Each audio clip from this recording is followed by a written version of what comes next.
Well, hello students. This is another video from me, Professor Jesse Heath.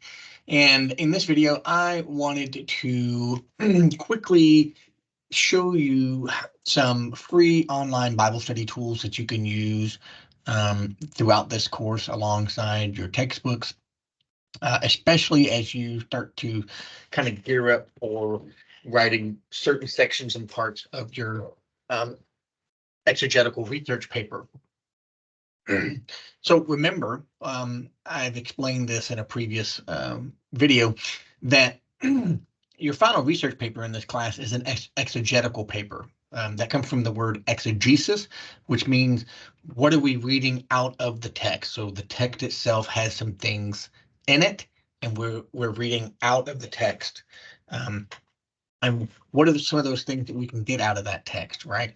So that includes, for example, a literary analysis. So when we are reading the text, we're doing a literary analysis, including what genre is the book or passage that we're reading. What genre is it a part of? Because different genres have different rules for how you read them and how you interpret them. But then also part of kind of a literary analysis, especially as we get into theological reflections upon the literary analysis, would include things like a word study. So when you're doing a research paper on a passage of the Bible, again, an exegetical or hermeneutics research paper, you're taking a specific passage and you're diving deep into that. So the type of things that you should be doing is providing a historical context, what's going on in history at that time. So who's the author? When was it written?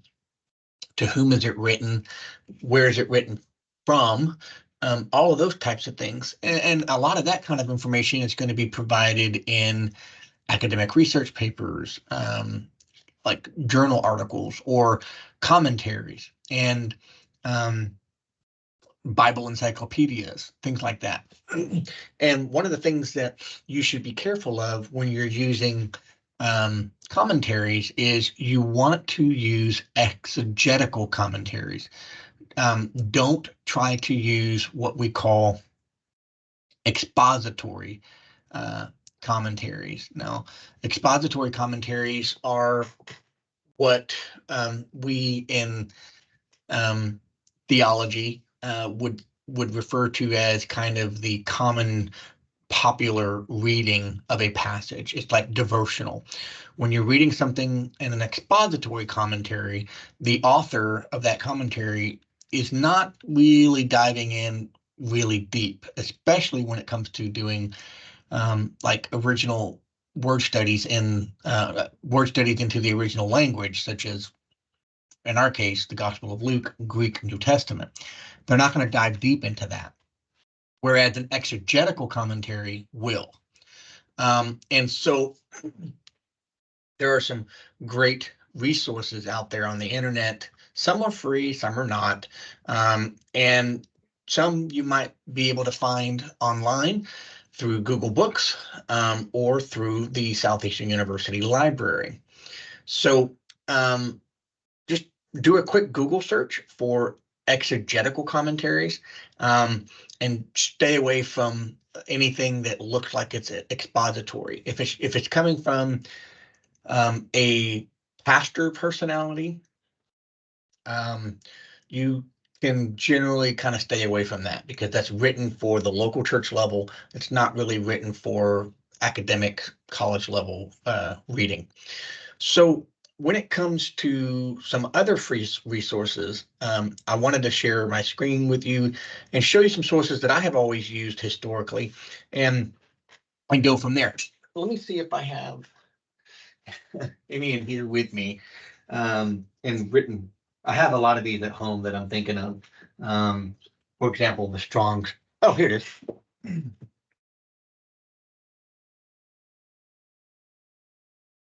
Okay, so this is an example of one Bible study resource. It's an exhaustive concordance.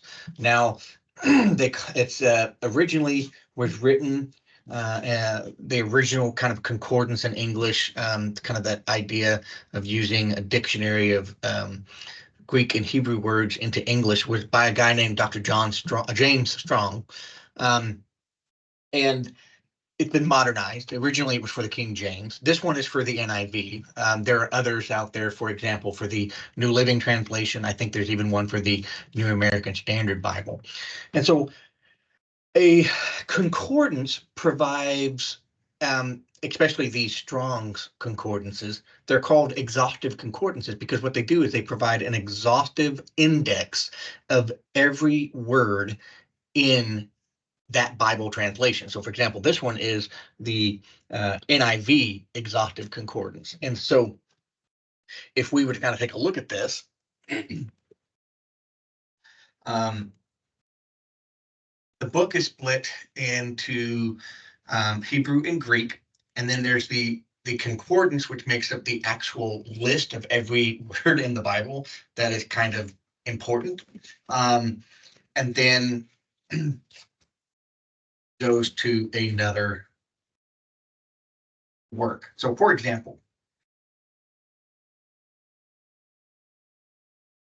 so for example, you see here at the very beginning of the book, this is a concordance, and you can see that it starts with, for example, Aaron, and then it goes and it lists every single passage in the Bible that contains that word. And on the left-hand side, I'm doing this backwards, so bear with me. On the left-hand side, it'll tell you where that is found. So in the Bible, so that EX, that means Exodus, chapter 4, verse 14, right? Chapter 4, verse, what is that? 27, so on and so forth. On this other side, on the right-hand side, that number right there, that is the Strong's number. Now, the Strong's number is a number that basically you can use to flip to the Hebrew dictionary in this concordance and find that word as it's used. I should say you could find that word in the original language in Hebrew in this example. So, for example, that word Aaron, okay, in Exodus chapter 4, verse 14, it's telling me to look up the Strong's number 195. So concordance, I flip towards the back. Now, towards the back of this book, it's going to switch from being a concordance, and there's a second section of the book, or actually a third section, but there's another section of the book called Biblical Language Dictionary Index. And so there's two. There's the Hebrew to English dictionary, and then there's the Greek behind that. So that number I got from Exodus 4:14 at the very beginning, referring to Aaron, number 195. I come here to the Hebrew to English dictionary, and I go find number 195. There it is right there. So, right there, 195, okay? It's kind of hard to read. That one, 195. It gives you the word originally in the original biblical language, in this case in Hebrew, and then it gives you what's called a transliteration. A transliteration is spelling that Hebrew word, in this case, using English letters, not Hebrew letters, okay? So it's going to look a little weird. So basically, it's just kind of a way to understand and pronounce it correctly in Hebrew using English letters, assuming you don't know how to read Hebrew. And so then after that, it starts to give you a possible range of meanings.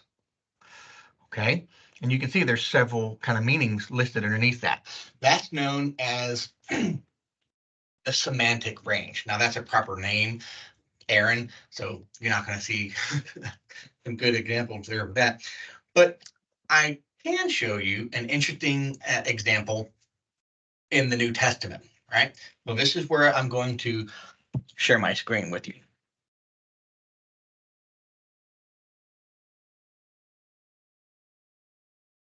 So when I teach hermeneutics, or if I'm teaching Bible course from the Old Testament or the New Testament, I have a couple of examples that I like to give my students. That this is kind of the reason why you want to have tools such as a concordance or a Bible dictionary or a lexicon. And a lexicon is much more technical than a concordance or a dictionary, but they're vitally important for pastors and ministers and for academics, especially those of us that are going on into seminary, to learn what are these original words? How are they being used in the context in which they were written? So you can see here, I have one website pulled up, and this is one of the websites that I have listed in a course announcement as a kind of a good, helpful resource, and it's blueletterbible.org, blueletterbible.org. So if you go to this website, this is what it's going to look like. And you can basically see here that you can search for any verse, word, or topic. And then you can choose which Bible translation you would like to search for. So for our purposes, I have a very specific verse that I'm looking at. That I want to show you something that's very interesting. And I'll show you kind of a more extreme version. And both, I'll start with a Hebrew example, and then I'll show you a Greek example. So in Job, chapter 39, verses 9 through 12, in the King James Version of the Bible, that right there. Okay, if we were to look at this, all right, I'm going to open that. It starts in verse 9. I'm sorry. Here it is, verse 9. So I'm going to click on that. Now, there's a couple of different things that you're seeing here, and I know it's really technical and confusing. Try not to get overwhelmed, but these tabs right here are different resources pertaining to that verse. So interlinear means it's giving you the original language, and then right underneath it, it's giving you the English as well. Normally, interlinear Bibles, it'll show the original language, and then right underneath it'll be in English. So here's an example in Greek. If we come and we look at John chapter 1, you can see here's an interlinear Bible. So here is the Greek words, and then it gives us the English on top of that. And then underneath it, it gives you these numbers, another Greek word, and then the transliteration. Now, there's some differences between this Greek word and that Greek word down there, and it has to do with how that word is actually listed in the dictionary versus how it's actually being used in the manuscript. I don't want to get into why that's the case because it's too complicated for this, but just know that one's referring to as it appears in the actual manuscript within that passage, and the bottom one is how this word appears if you were to look it up in the actual dictionary. And then underneath that, it has the English spelling. So for example, this word right here, in the John chapter 1, here, this interlinear Bible is showing us the beginning. Now that's interesting because the word "the" that we see is called a definite article in English. It's not actually here in the Greek. There is a definite article in Greek, and it's technically not being used. And so, I'm sorry. I'm thinking of the Hebrew, Genesis chapter 1, verse 1. In the original Hebrew, there's no "the."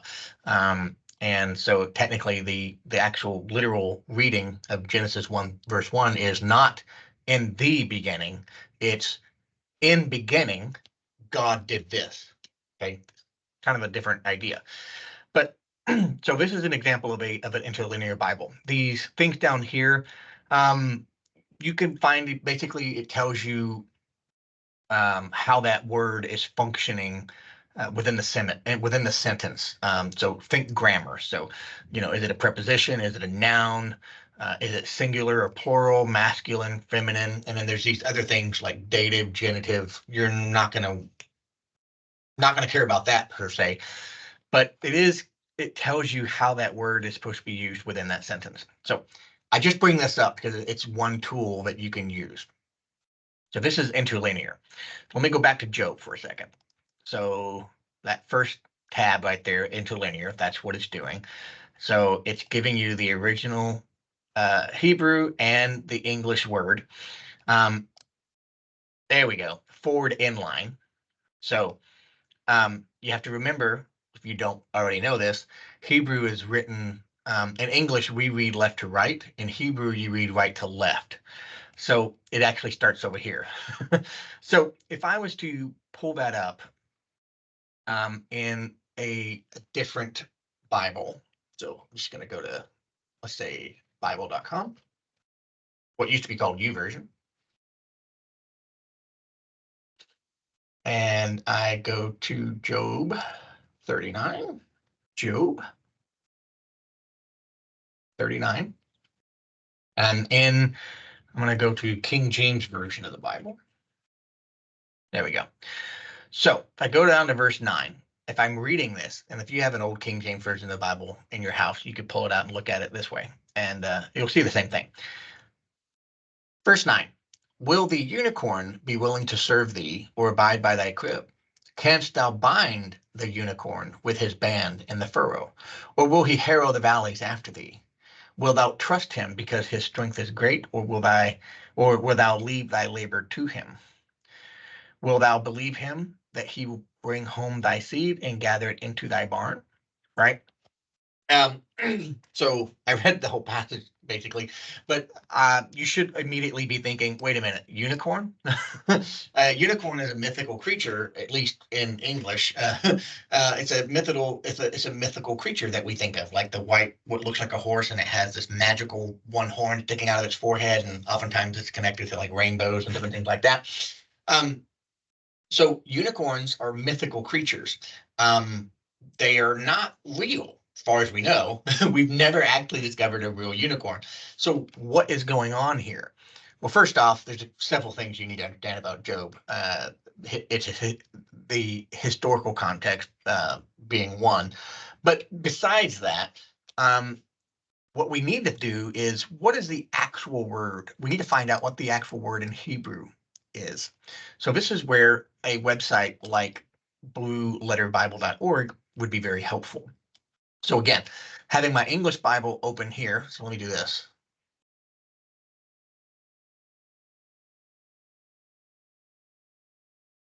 And then do that there. Awesome, here we go. So here is my English Bible, King James Version. Will the unicorn, Job 39, verse 9. I'm going to come over here. I'm here. I'm like, okay, yes, Job 39, verse 9. Yep, there it is. I see that. So I need to find that word and see if I can figure out what's going on. So remember, in Hebrew, it's actually backwards. We read right to left. So these words right here are the Hebrew word. And what I'm really caring about is this word right here. Now, in English, because this is coming from the King James, it says the unicorn. But as far as we know, unicorns do not exist. So what is this word actually referring to? Well, in Hebrew, the word is chaim, okay? And kind of a hard, phlegmy H connected to the R there, chaim, rahim. There we go. And you can see it's kind of spelled out in English letters right there, all right? So if I was to click on that word, oops, that's not what I want. I want the actual word. There it is. Oh, not the actual word in Hebrew, but if you look underneath the word in Hebrew and the transliteration, the Hebrew word spelled in English letters, that R-E-M, right? Chaim in Hebrew, R-E-M, that's transliteration. Original Hebrew word at top, transliteration right underneath it. But right underneath the transliteration, at least in this online tool, is a number. And if it starts with an H, that's referring to the Hebrew word, the Hebrew Strong's number. And if it says a G, then you would be looking at a Greek word. So we could do this old school with this book, something like this, or I can use this tool on my computer online and actually find this out myself. And so I know that, oh, hey, that's the Strong's number that I should be looking for. So if I click on that Strong's number, it's going to open the Strong's number in another tab. And here I know I'm looking at the same word. Okay, that Strong's number matches. And there's that transliteration I was talking about. Rahim. Okay, Rahim. You can even actually pronounce it. See if I'm pronouncing my Hebrew word correctly.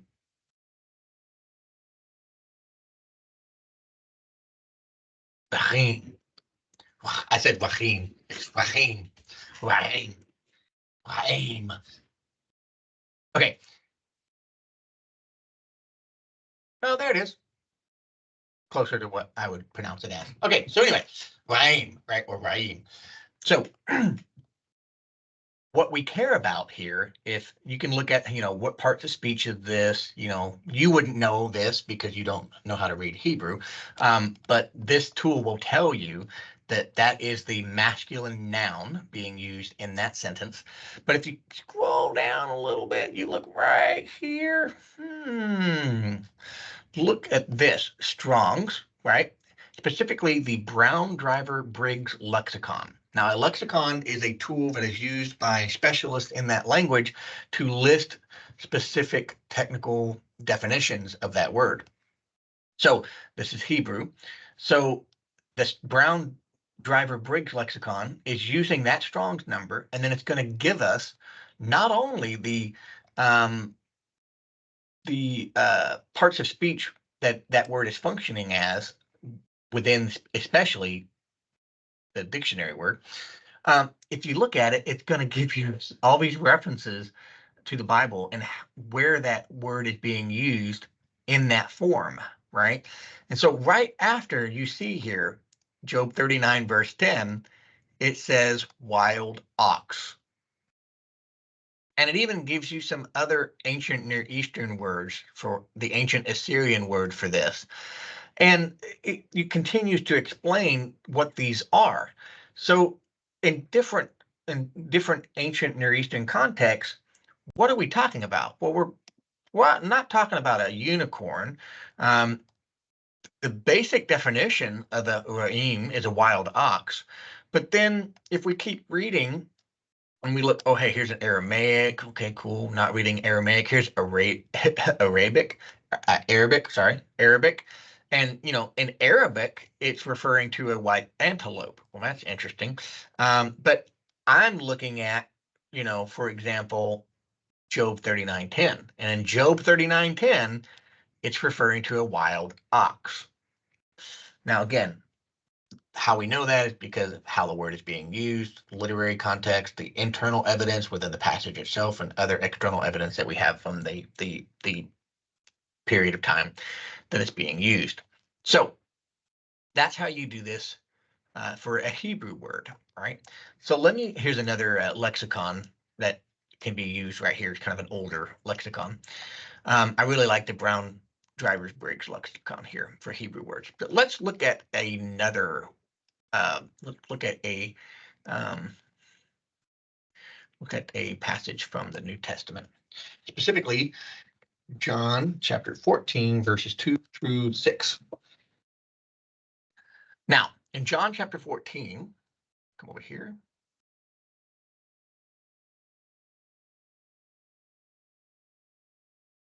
In John chapter 14, verse 2 through 6, this passage is the passage where Jesus is talking to his disciples. He's saying, listen, I'm going to go away one of these days, don't be troubled, believe in me. And he's describing what's going to happen in that time frame. And so let's start right here, verse 1, in King James Version. Let not your heart be troubled. Ye believe in God, believe also in me. In my Father's house are many mansions. If it were not so, I would have told you. I go to prepare a place for you. And if I go and prepare a place for you, and I will come again and receive you unto myself, that where I am, there ye may be also. And whither I go, ye know, and the way ye know. Now, I've highlighted the word mansion here because, again, I grew up in the Assemblies of God. I was Pentecostal for most of my life up to this point. And I was a Pentecostal holiness ordained minister or licensed minister well, I'm sorry, licensed and then ordained. So we call that credentialed. I was a credentialed minister for 18 years in the Pentecostal holiness. So I grew up in the Assemblies of God, was a credentialed minister in the Pentecostal holiness for 18 years. I have always heard songs, specifically some hymns and choruses that were sung in which there were references to me getting a mansion just over the hilltop. Never grow old, right? Okay, so in some of those hymns, they actually make explicit references to the fact that I'm going to get a mansion when I get to heaven. Well, how do we know that? Is that actually true? Well, I'm going to tell you the answer to that is no. We are not getting a mansion in heaven, specifically because that's very materialistic, and the kingdom of God is not materialistic, right? So let's think about this for a second. So let's actually look at the original word in Greek. Okay, so I'm going to come over here to right here. In my Father's house are many mansions. That's the one I want. So I come here. In my Father's house are many mansions. There's that number, G3438. Okay, you could use this in the inline and see it a little bit better. In house, my Father's house, mansions. Oh, hey. In the King James, it translates it as mansions. But the Greek word is monai. Okay, in the manuscript, in this actual passage, if I was to pull out the Greek New Testament, John chapter 14, verse 2, we would see it says monai in Greek. Now, the root word is monet, but monai just tells me how it's being used in the sentence. So think parts of speech. So I know that it's an adjective and it's plural. Okay. In my Father's house are many mansions. That's why the end of that word is different from this word down here. Again, doesn't matter for our purposes here. Getting off on a little side trail here. But that word does not mean mansions. How do I know this? I click on the Greek Strong's number. It's going to, oop, I didn't click the right one. If I click on that and I look at it, this is the actual meaning of the word. It is a dwelling place, an abiding place, an abode, right? So a dwelling, okay? We would call that today a room, not a mansion, but a room. So how do you know that, Jesse? Well, if I come over here and I go, for example, to the NIV, and I look at that same passage, and my Father's house has many rooms. So I grew up with a generation that they were reading the King James version of the Bible. And when they had this passage in mind, they read it and thought, hey, Gospel of John tells me tells me I'm going to get a mansion in heaven. That's not what Jesus is actually referring to. He's basically saying that, listen, if anybody's going to have a mansion, it's going to be God the Father. But notice the context of the sentence is saying, my Father's house has many dwelling places or many abodes within it. So what we're talking about are rooms within a larger house. Technically, the Father's house is what we would think of as a mansion. But even then, it's not suggesting that we're getting this big, beautiful, ornate, mansion or room. The point is, Jesus is going to prepare a place for us in the presence of God. Okay. But there were entire doctrines, teachings in evangelical Protestant Christianity that emerged suggesting I'm going to get a mansion in heaven because I read the John chapter 14, verse 2 in the King James Version of the Bible, and it tells me I'm getting a mansion. So tools such as blueletterbible.org are very important for finding out, okay, what's the actual Greek word being used? I don't expect you to know how to read this in Greek, but it can tell you the transliteration or the transliterated word. So that's the Greek word using English letters, Monet. Okay. And here's the pronunciation, Monet. You can even click the speaker and it'll speak it to you. But this is very powerful. I remember I was teaching a Sunday school class and the Assembly of God church where I was on staff at um, several years ago, and many years ago, actually.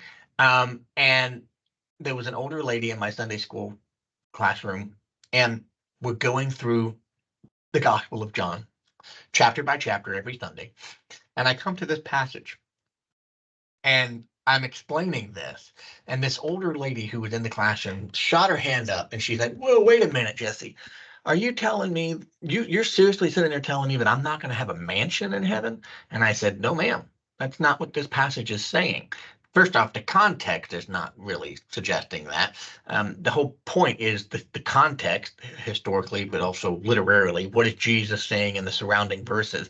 The point is that Jesus is saying, listen, yeah, I'm going to leave, but I'm going to prepare a place for you so that you can be there with me. Okay, you're going to join me in the kingdom of God.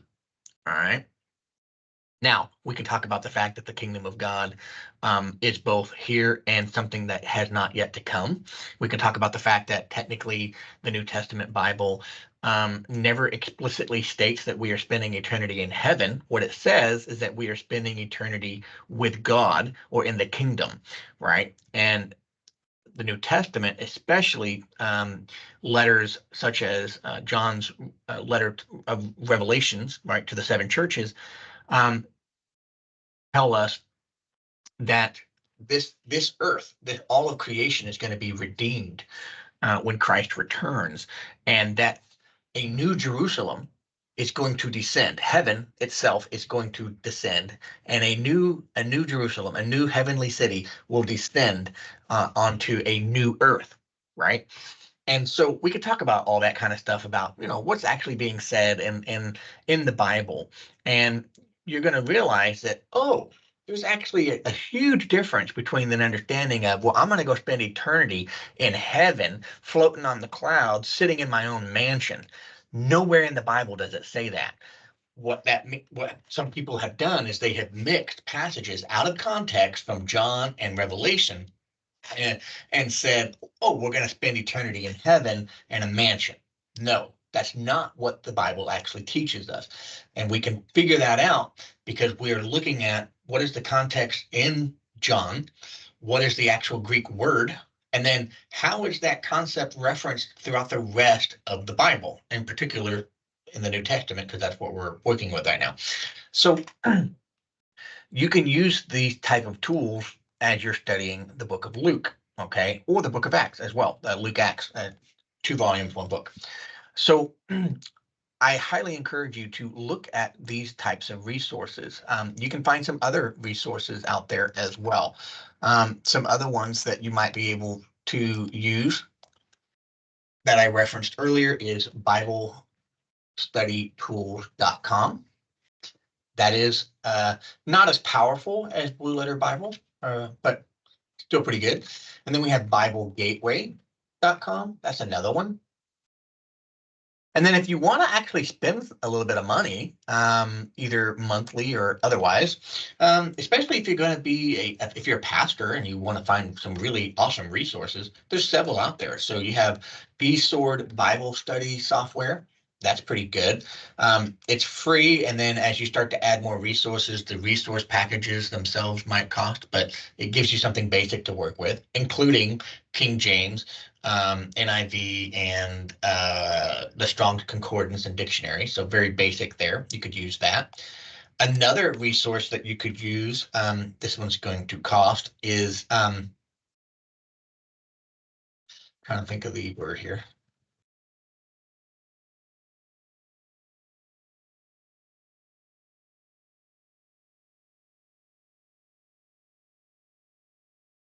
Accordance Bible software. This is a good one. Okay. Accordance Bible software is really nice. Lays everything out very well, especially when it comes to the Greek and the original language contained within the English Bible itself. And then here's one that I personally use. It's called the Logos Bible software. Now, you might not be able to pay for the entire software because it is actually rather expensive, depending on which package you buy. However, there is a kind of a special deal where there is the Logos web app. And so for basically $100 a year, so $99 a year, you can come in here and use the web app, or you can go ahead and pay for the whole package and download the desktop app. Now those packages, different commentaries, different lexicons, dictionaries, encyclopedias, all kinds of books, very powerful. There's just a lot in there. But I'll show you what it looks like.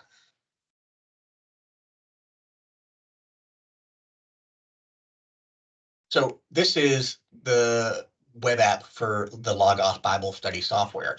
And here you can see I have an English Standard Version Bible here open on the left. And then on the right, I have this Faith Life Study Bible. But I have a lot of resources in my own account. I have this resource myself. So I can come in here and I have all kinds of books, all kinds of commentaries. I have thousands. Been paying for it since I was an undergrad in 2008. So, yeah, well, I've paid it off now. I don't pay for it anymore, but I paid for it for years. But here you can see, for example, I'm in the English Standard Version of the Bible, and I can look here, right, and say, oh, hey, if I click on that word, if I right click on it, I can come in here and say, all right, so what is this word? I want to look at, oh, hey, Bible word study. Okay, what's going on there? Right? Now, you're not going to be able to see it because I have my own account here. So give me 1 second. I will log in and show you what it looks like. And then we'll wrap up for the day.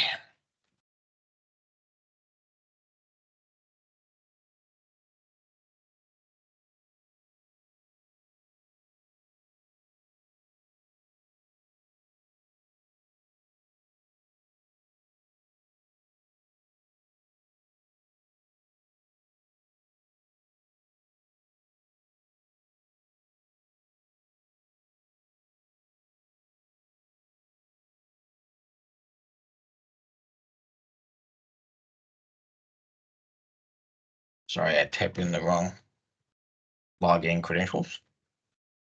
Bear with me.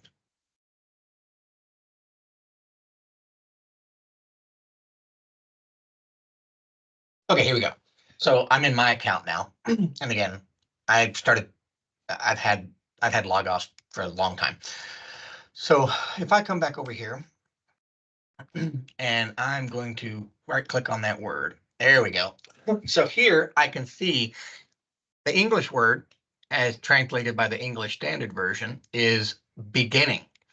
But I can come in here and I can see all kinds of helpful information. So for example, here is that word as it appears, right? So the word as it appears within the manuscript itself. So that sentence in Greek, it's actually arche. And arche means beginning or power or office. Now the root word of arche is archo, which means to begin or to rule or to be first. And it tells me, hey, this word arche is a noun. It's singular. It's actually a feminine word. Dative case, which basically tells me that it's the direct object of a preposition, right? So in the beginning, in is a preposition. The direct object of that preposition is beginning. Okay.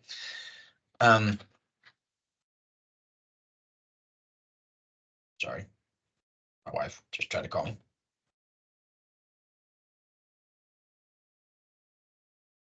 And so I just know, because I know I've taken Greek and Hebrew. I just know that basically the fact that it's dative tells me that it's meant to be the object of a prepositional phrase. Yeah. Okay, so but the interesting thing here is I can actually see the Greek Strong's dictionary. I can see other Greek dictionaries. And I can even do this option right here. It's going to give me the option to do a full Bible word study. How can I see how that word is used throughout the entire Bible, specifically the New Testament Greek, right? And so you can see here in this little pinwheel, it's saying, listen, there's a total of 102 references in Greek Bibles. So this includes the Septuagint, which is the Greek translation of the Hebrew Bible. That's why we're seeing Esther and Judith and Wisdom. This is actually the Apocrypha. But it's basically saying, listen, in all the Bible, here we go, New Testament, here, Matthew 19:4, how that word shows up in Matthew. Oh, there it is in the beginning, John 1:1, John 1:2, right? And so this shows you very interestingly that here's the majority of references in the Bible. You can see that if I click on that, it tells me that, oh, hey, in the blue, most of the time when that word is used in the New Testament or in the Greek Septuagint Hebrew Bible, it means beginning. But there are some passages in which it actually means a ruler or something else, right? And so tools like this are very important. They help us find out what the original word meant in the original language. But then there's also commentaries. There's so many commentaries in this. I have access to all kinds of commentaries. So in my library, I have 2,918 digital books. So these are commentaries, dictionaries, lexicons, devotional books, all kinds of things. So there's so many different resources out there that you can buy to help you study the Bible. Logos and the Accordance Bible Study software, the Logos Bible Study software and the Accordance Bible Study software, they are not free. Well, the software itself is free, but all the packages, all the books that come with it, they cost some money. You can get started for free anyways. And you might not be able to afford that. I was able to afford it just because when I was a student, I was using some of my financial aid to help me do this, and I started making payments for the rest of my academic career, all the way through grad school. But there are some free versions, like I said, blueletterbible.org, BibleStudyTools.com, BibleGateway.com. You might be able to also go to SEU's library online and see some resources that they may have as well. Thank you for your time. If you have any questions, reach out and let me know. God bless.